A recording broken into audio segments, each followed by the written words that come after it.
sekalian, semangat pekerjaan umum dengan 3 motonya: bekerja keras, bergerak cepat, bertindak tepat, harus selalu kita tanamkan dalam kehidupan kita bekerja sehari-hari. Bekerja keras, bergerak cepat, bertindak tepat. Insya Allah, kalau kita memegang itu, maka kita akan bisa melaksanakan visi dan misi Kota Palembang di bawah kepemimpinan Bapak Haji Hatnojoyo dan Ibu Fitriati Agustina. Sederhana dari Pak Bastari, Honda pun bisa jadi kepala dinas. Artinya Bapak Ibu, selagi kita semangat, selagi kita ikhlas, yakinlah ini bisa.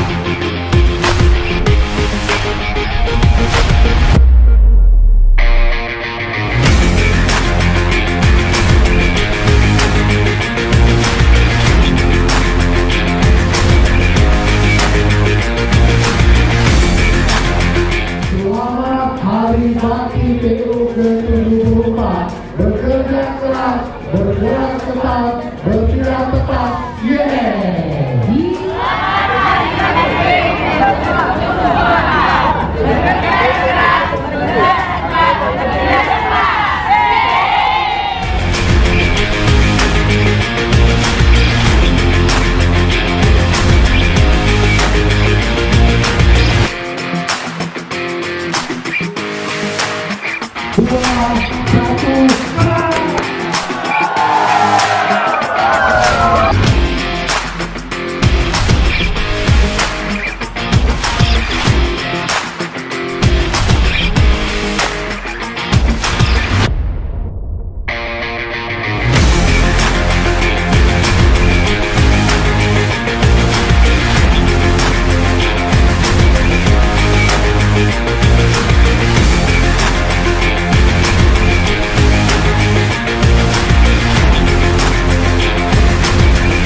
beralaskan tanah, namun semua ini punya kita.